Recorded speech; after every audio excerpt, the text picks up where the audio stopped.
तो स्वागत है आपका अपने YouTube channel Sonu online academy में। तो चलिए करते हैं आज के क्लास को स्टार्ट। और आज के क्लास में हम लोग पढ़ने जा रहे हैं बिहार बोर्ड की सिलेबस है क्लास 10th की।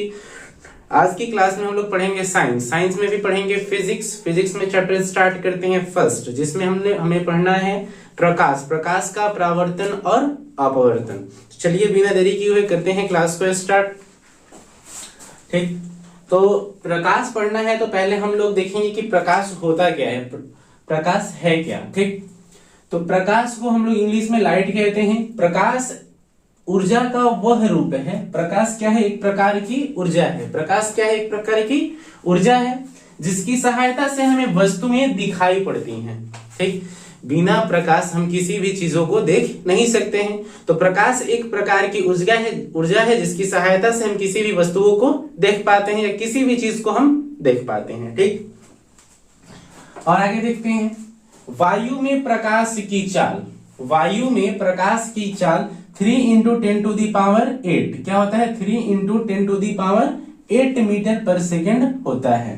ठीक, वायु में प्रकाश की जो चाल होती है वो होता है 3 × 10⁸ मीटर प्रति सेकेंड। ठीक, अगला पॉइंट है प्रकाश सीधी रेखा में गमन करता है।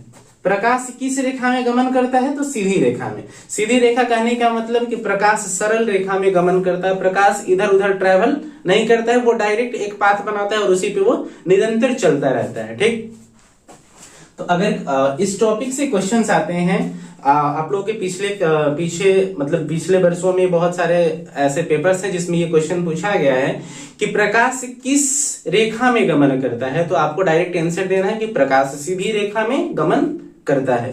ठीक, ये भी क्वेश्चन आ सकता है कि वायु में प्रकाश की चाल क्या होती है, तो 3 × 10⁸ मीटर प्रति सेकेंड होता है। ठीक, आगे देखते हैं अगला टॉपिक है हमारे पास प्रकाश का परावर्तन। क्या है, प्रकाश का परावर्तन। प्रकाश का परावर्तन होता क्या है, इंग्लिश में बोले तो इसे हम लोग कहते हैं रिफ्लेक्शन ऑफ लाइट। क्या कहा जाता है, रिफ्लेक्शन ऑफ लाइट, यानी रिफ्लेक्शन ऑफ लाइट क्या है हम उसको देखेंगे। ठीक, तो चलिए देखते हैं प्रकाश की किरणें जब किसी चिकनी व पॉलिशदार सतह से टकराकर वापस उसी माध्यम में लौटने की घटना को क्या कहते हैं, प्रकाश का परावर्तन कहा जाता है। ठीक, मान लीजिए किसी सोर्स से लाइट आ रही है, यानी प्रकाश की किरण आ रही है। ठीक, कोई दर्पण है, समतल दर्पण है और उससे वो टकराया। ठीक, और वो पुनः क्या हुआ कि उसी माध्यम में क्या हुआ, लौट गया। ठीक, तो इस घटना को हम लोग कहते हैं प्रकाश का परावर्तन। क्या कहेंगे, प्रकाश का परावर्तन कहेंगे। ठीक, ये घटना किस क्रम में होता है, तो चिकनी और पॉलिशदार सतह पर ही ये घटना होगी। प्रकाश का जो परावर्तन होता है वो चिकनी सतह और पॉलिशदार सतह पर ही होती है। जैसे हम समतल दर्पण बोल सकते हैं। अगर एक समतल जो दर्पण होता है उससे हमें क्या करते हैं कि पीछे की ओर पॉलिश कर देते हैं।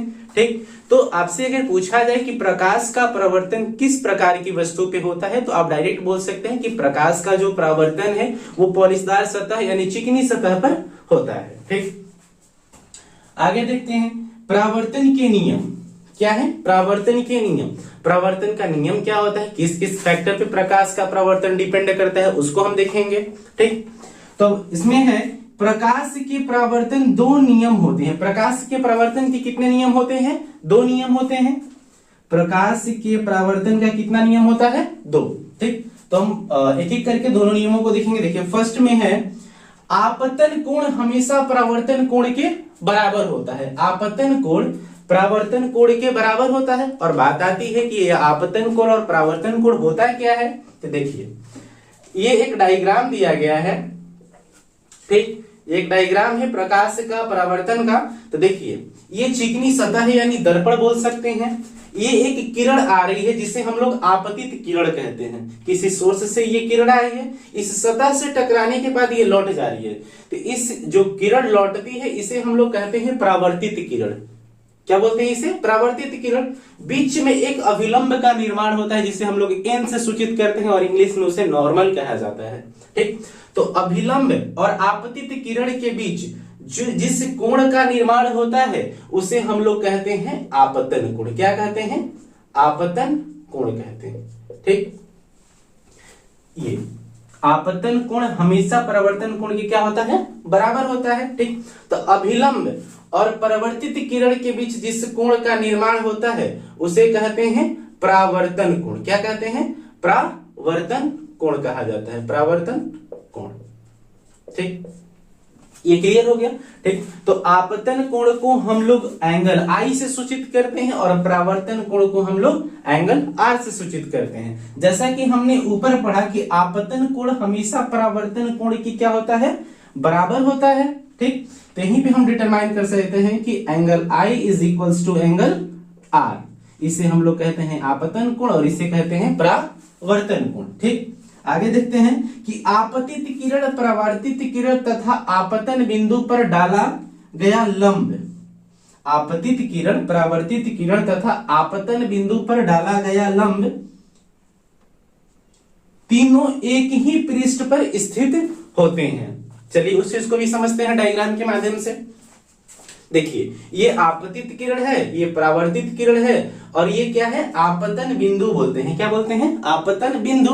और इसे हम लोग कहते हैं लंब। ये तीनों एक ही सतह पे पड़ रहा है, एक ही पृष्ठ पे पड़ रहा है। ठीक, तो इसी प्रोसेस को हम लोग क्या कहते हैं? प्रकाश का परावर्तन, यानी परावर्तन के नियम भी इसे हम लोग बोलते हैं। ठीक, आपतित किरण, परावर्तित किरण तथा आपतन बिंदु पर डाला गया लंब, ये तीनों क्या होते हैं? एक ही पृष्ठ यानी एक ही सतह पर स्थित होते हैं। इसी चीज को कहा जाता है परावर्तन का नियम। ठीक, परावर्तन के नियम कितने प्रकार के होते हैं? तो परावर्तन के नियम 2 प्रकार के होते हैं।